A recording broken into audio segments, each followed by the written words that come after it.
कि आपको पता है मैक्सिमम जो वेल्थ क्रिएट होता है स्टॉक मार्केट में वो इन्वेस्टमेंट के थ्रू होता है। और इन्वेस्टमेंट भी इज़ लाइक स्मॉल कैप में अगर आप इन्वेस्टमेंट करते हो तो वहाँ से मैक्सिमम चांस है कि आपका बहुत ह्यूज वेल्थ क्रिएट होगा। आप हिस्ट्री उठा के देख सकते हो, जितने भी लोग स्टॉक मार्केट में बहुत ज़्यादा जिन्होंने पैसा कमाया है वो लोगों ने स्मॉल कैप में इन्वेस्टमेंट किया है। यानी जब कंपनी छोटी थी तब उन्होंने उसमें पैसा लगाया, 5 साल 10 साल 15 साल बाद वो कंपनी से उन्होंने बहुत मोटा पैसा कमाया।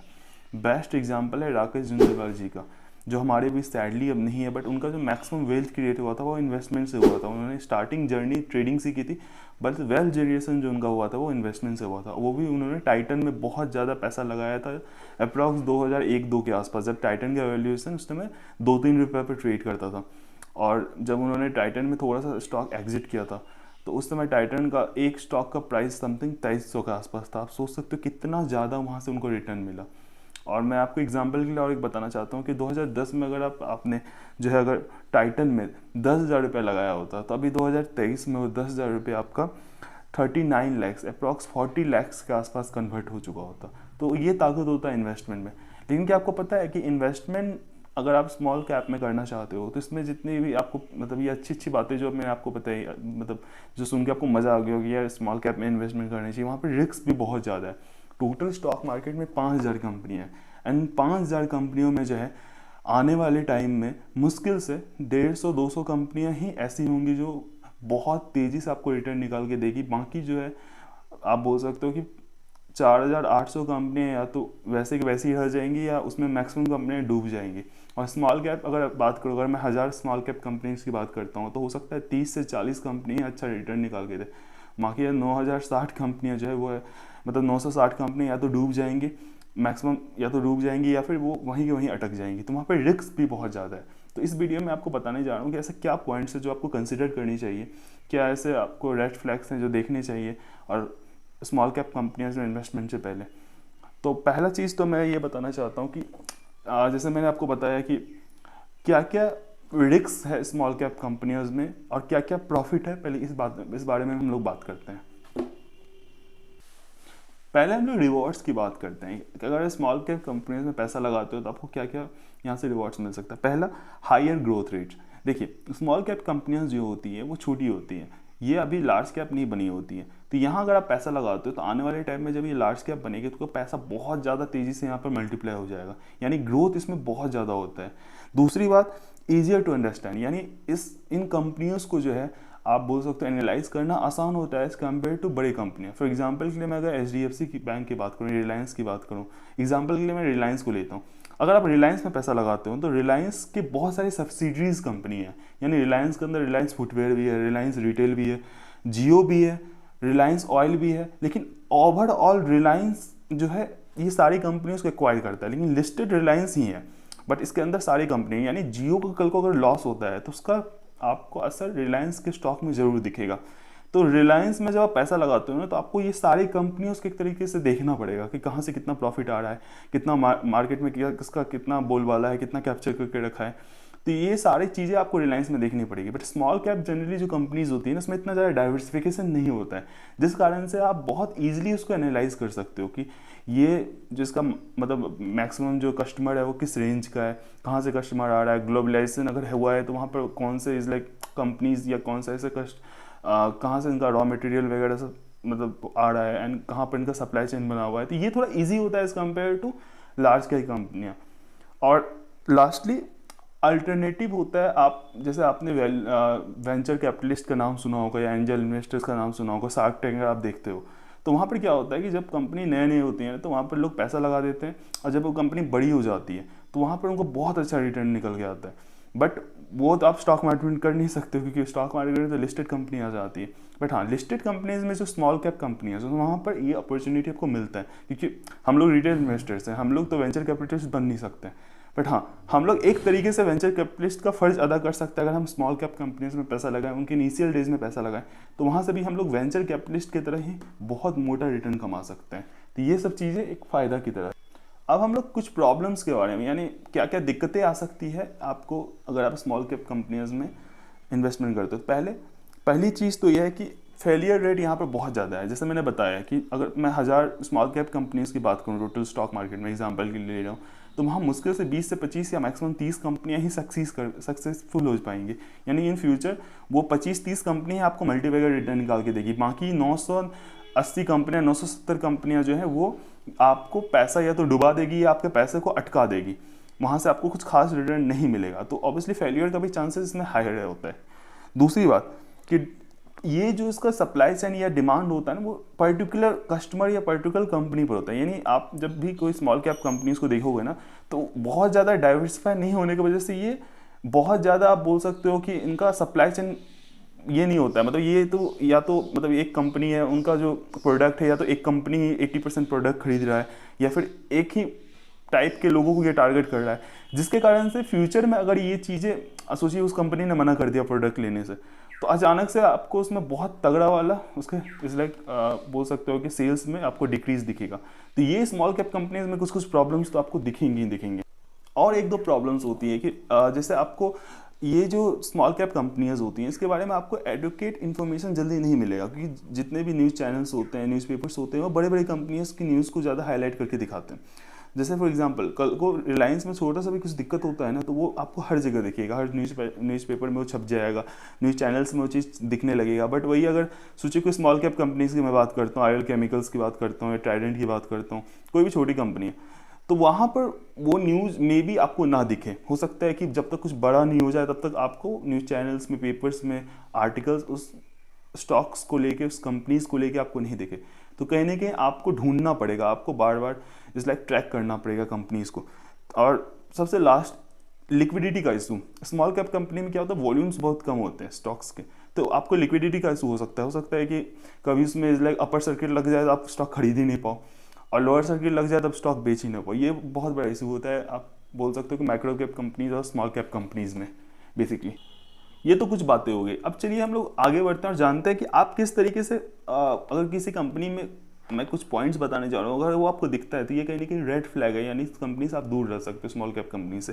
पहला, लॉस मेकिंग कंपनी। देखिए होता क्या है ना, बहुत बार मैनेजमेंट बहुत बड़े बड़े वादे करेंगे जब कंपनी छोटा रहेगा कि अरे अभी लॉस हो रहा है, 1 साल बाद हम लोग जो है ये हम लोग को कॉन्ट्रैक्ट मिलने वाला है, हम लोग का प्रॉफिट इतना गुना बढ़ जाएगा, उतना गुना बढ़ जाएगा। तो बहुत बार आप बोल सकते हो ये सब सुन के बहुत जो इन्वेस्टर्स होते हैं, भोले वाले इन्वेस्टर्स होते हैं, पैसा लगा देते हैं। उनको लगता है यार अच्छा तो है और कम वैल्यूएशन पे मिल रहा है, स्टॉक का प्राइस 50 रुपया था, अभी मुझे 10 रुपये पे मिल रहा है, और मैनेजमेंट का बातों को लग रहा है सुन के कि ये तो पक्का अगले साल से धमाल मचा देगा, हो सकता है ये 100 पर चले जाए। तो जो आप बोल सकते हो कि मैनेजमेंट की बातों से ज़्यादा आपको उसके जो है कंपनीज के रेवेन्यू को देखना है, उसके पीएल स्टेटमेंट को देखना है, या प्रॉफिट एंड लॉस को देखना है, ये सब इंपॉर्टेंट है। तो यहाँ पर अगर बार बार कंपनी लॉस कर रही है तो आपको कहीं ना कहीं वहाँ पर सतर्क होना है। वहाँ पर फिर से आपको कंपनी को एक बार बोल सकते हो कि फिर से एक बार चेक करना है सारे क्राइटेरिया फुलफिल हो रहे हैं कि नहीं। दूसरी बात, नेगेटिव रेवेन्यू अगर जनरेट हो रहा है, यानी अब पैसा तो कंपनी कमा रही है बट इतना एक्सपेंस है कि यार रेवेन्यू जो है कुछ खास आ नहीं रहा, प्रॉफिट कुछ खास बच नहीं रहा है, तो वो भी एक नेगेटिव इम्पैक्ट है कि इन फ्यूचर हो सकता है कि उसके पास कैश का शॉर्टेज पड़ जाए, हो सकता है कि वो इतना ज़्यादा एक्सपेंस कर रही है कि वो प्रॉफिट नहीं कमा पाए। तीसरी बात, डेप्ट एक लौता ऐसा चीज़ है ना जो किसी भी कंपनी को आप बोल सकते हो बर्बाद कर सकती है।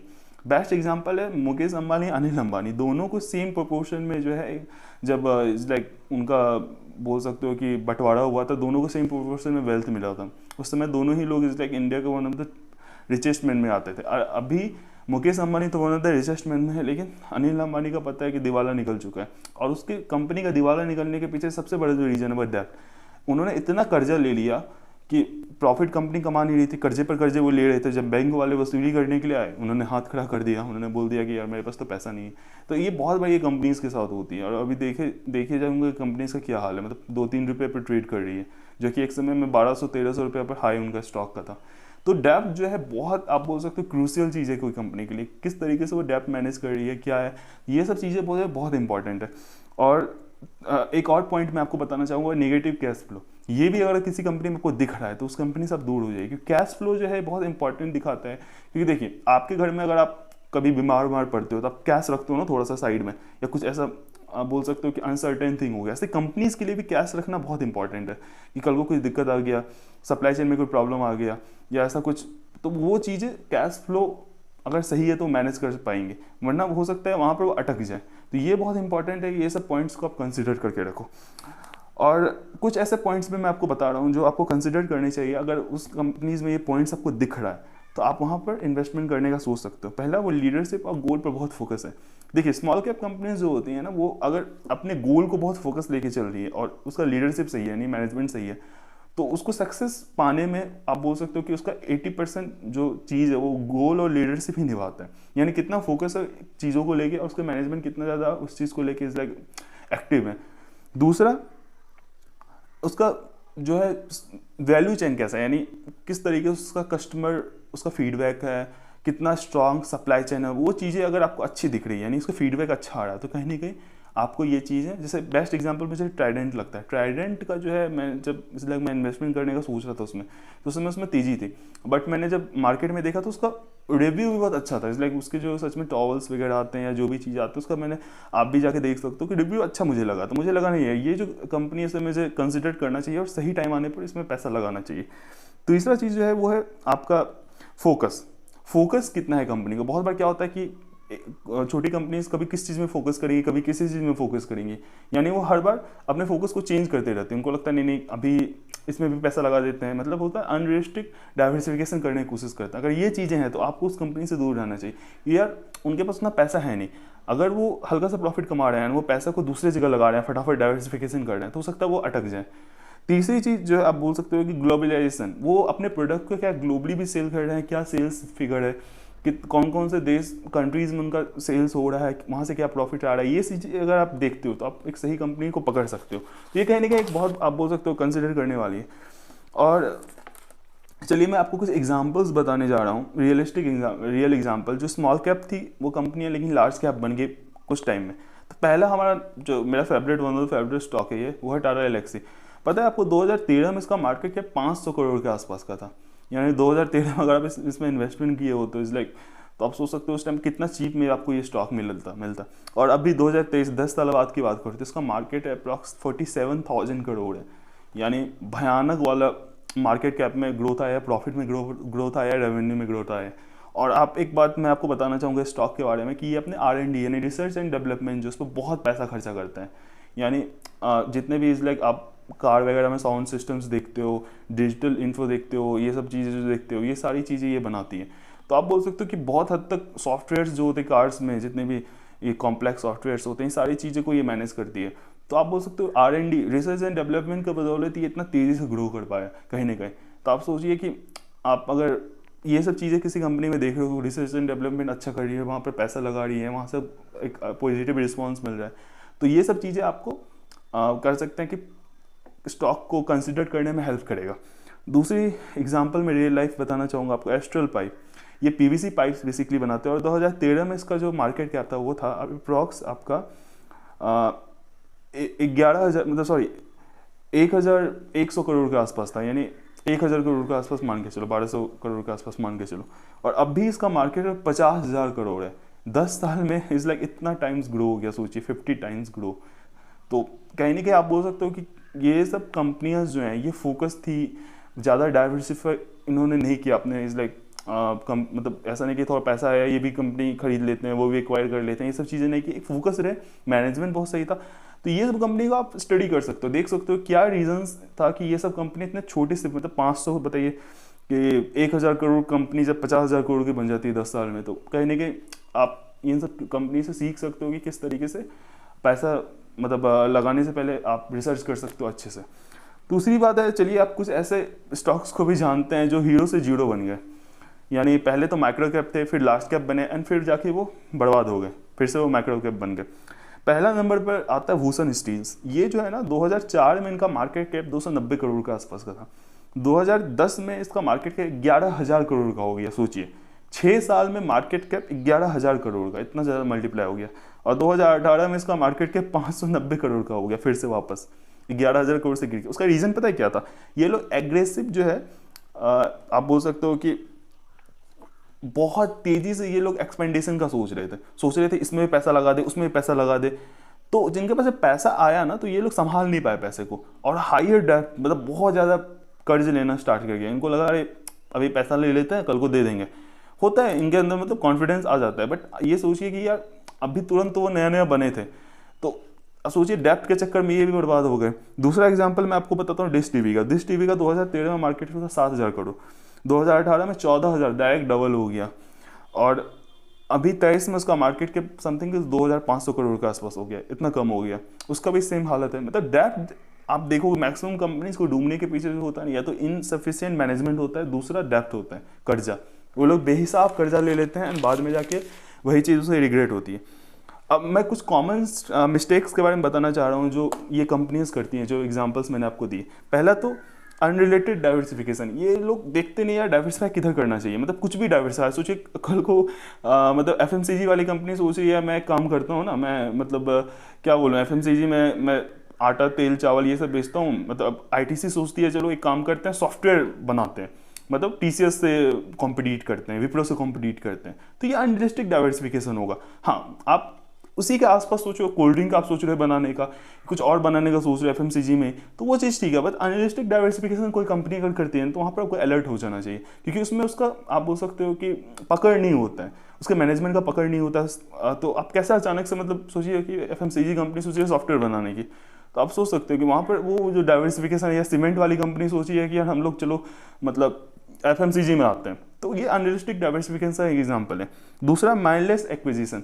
ये लोग एक्विजिशन जो अनाप शनाप करते हैं, सोचते हैं पैसा है चलो कुछ भी खरीद के उसको मतलब बड़ा बना देंगे, पैसा वहाँ से कमा लेंगे। ऐसा नहीं होता है, क्योंकि देखिए आप एक्विजिशन तो कर लोगे, बट ये समझिए पहली बात वो कंपनी बेच क्यों रहा है, वो इतना ना समझ तो है नहीं कि वैसे ही कंपनी बेच रहा है, उसको कहीं ना कहीं दिख रहा है यार ये कंपनी मतलब अच्छा परफॉर्म नहीं कर पा रही। उनके इंटरनल मैनेजमेंट को पता होता है कि ये कंपनी कहीं नहीं खराब है, तभी वो बेच रही है। आप किसी अच्छी कंपनी को जल्दी बिकते हुए देखे हो कि बहुत अच्छा कंपनी, सब कुछ अच्छा, फिर भी बेच रहा है, इक्का दुक्का। स्टार्टअप्स होते हैं ऐसे कि हाँ ठीक है बहुत ग्रो कर गया एंड उनको पैसा चाहिए, सोचते हैं चलो दूसरा स्टार्टअप्स खड़ा कर देंगे।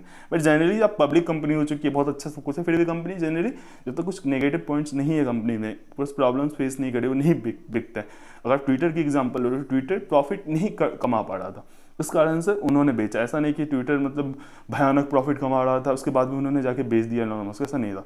तीसरी चीज़ जो है फ्रीक्वेंट चेंज इन स्ट्रेटेजी। उसके मैनेजमेंट को खुद नहीं पता करना क्या है, कभी सोचेंगे ये स्ट्रेटेजी अपनाते हैं, कभी सोचेंगे वो स्ट्रेटेजी अपनाते, ये फोकस नहीं है मैनेजमेंट। तो ये सब चीज़ें आपको अगर कोई कंपनी में दिख रही है तो वहाँ से आपको कट लेना चाहिए। और ऑब्वियसली हाई डेप्थ तो फोर्थ वाला है, डेप्थ अनाप शनाप ले रहे हैं, रेवेन्यू हो नहीं रहा है, प्रॉफिट हो नहीं रहा है, डेप्थ पर डेप्थ लिए जा रहे हैं, कर्ज पर कर्ज उठाए जा रहे हैं, तो ये मतलब कंपनी को डूबना निश्चित आज नहीं तो कल। और एक और मैं आपको एक पॉइंट बताना चाहूँगा, इससे इन्वेस्टर को फंसाया भी जाता है, शॉर्ट टर्म प्रॉफिट मैक्सिमाइजेशन। बहुत बार क्या होता है ना कि छोटे टाइम के लिए आपको अचानक से सर्टेन प्रॉफिट बहुत ज़्यादा दिखाया जाएगा। यानी कोई कंपनी सोचिए 500 करोड़ का लॉस कर रहा था, 600 करोड़ का लॉस कर रहा था, और अगले ही क्वार्टर आपको दिखता रही वो कंपनी 500 करोड़ 600 करोड़ का प्रॉफिट कर दिया। पहले ये समझिए कि 500-600 करोड़ का कोई कंपनी लॉस कर रहा था तो पहले वो लॉस को कवर करेगा नहीं, लॉस तो जीरो रेवेन्यू पर आएगा, राइट। पहले तो लॉस हो रहा था, लॉस तो उसको पहले लॉस को कम करेगा, हो सकता है 500 से वो 200 पर लॉस पर आए, 100 पर आए, तब जाकर वो नॉर्मल प्रॉफिट पाएगा। अगर आपको सेम क्वार्टर या एक क्वार्टर बाद अगर भयानक प्रॉफिट में जंप आता है तो मैक्सिमम चांसेस है कि उसके पीएल को मैनिपुलेट किया गया है, प्रॉफिट एंड लॉस स्टेटमेंट को मैनिपुलेट किया गया है। मैनेजमेंट कहीं ना कहीं इसमें आप बोल सकते हो कि पक्का धोखाधड़ी या कुछ ऐसा सोच रहा है, और यहाँ पर इन्वेस्टर को फंसाया जाता है। इन्वेस्टर को लगता है अरे देखो देखो अब तो पक्का ये प्रॉफिट कमा रही है, इतना अच्छा वैल्यूएशन पे मिल रही है, स्टॉक इतना गिरा हुआ, चलो यहाँ पैसा लगा देते हैं। और जो भोले वाले इन्वेस्टर्स होते हैं, मैक्सिमम जो रिटेल इन्वेस्टर्स होते हैं, वही यहाँ पर फंसते हैं। वो लोग सोचते हैं अरे बहुत अच्छा है, 2000 का स्टॉक था अभी 500 में मिल रहा है, कल को फिर 2000 हो जाएगा, अब तो प्रॉफिट में आ गया। 1-2 क्वार्टर प्रॉफिट वो लोग दिखा देते हैं एंड वो लोग पैसा लगा देते हैं इज लाइक 500 पर, फिर पता चलता है 500 से वो 600-700 गया एंड फिर बाद में पता चलता है वो जो प्रॉफिट था फिर लॉस में आना चालू हो गया एंड फिर पता चला 700 से वो 300 पर चला गया और आपका पैसा फंस जाता है। ये बहुत होता है कि आप पहले देखें कंसिस्टेंसी है कि नहीं प्रॉफिट में। ऐसा नहीं कि 1-2 क्वार्टर में प्रॉफिट आ गया फिर अगला क्वार्टर से लॉस आना चालू हो गया। कुछ टाइम पहले आप उसको ऑब्जर्व करें, 1 साल ऑब्जर्व करें, आपको लगे सारा क्राइटेरिया फुलफिल हो रहा है, तब जाके आप पैसा उसमें लगाएं। तो होपफुली आपको ये वीडियो पसंद आया होगा। मैंने बहुत सारे पॉइंट्स बताए किस तरीके से आप स्मॉल कैप में अगर पैसा लगाना चाहते हो, कि स्मॉल कैप में बहुत तेज़ी से ग्रोथ होता है, नो डाउट। बहुत सारे जो बड़े बड़े इन्वेस्टर्स है, विजय केडिया जी हो गए, डॉली खन्ना जी हो गए, सारे स्मॉल कैप में ही पैसा लगाते हैं। तो कैसे चूज़ करना है स्मॉल कैप को, क्या क्राइटेरिया होता है, क्या रेड फ्लैग्स है जिसको देख कर आपको दूर हो जाना चाहिए, ये सब चीज़ें आपको बहुत हेल्प करेंगी। आप मेरे पॉइंट्स को अगर आप बोल सकते हो कि कंसिडर करोगे स्टॉक को पिक करने में। तो आप मुझे बताइए नेक्स्ट टॉपिक आप किस पर जाना चाहते हो, या कोई डाउट है आप कमेंट सेक्शन में मुझे बता सकते हो। Thank you so much.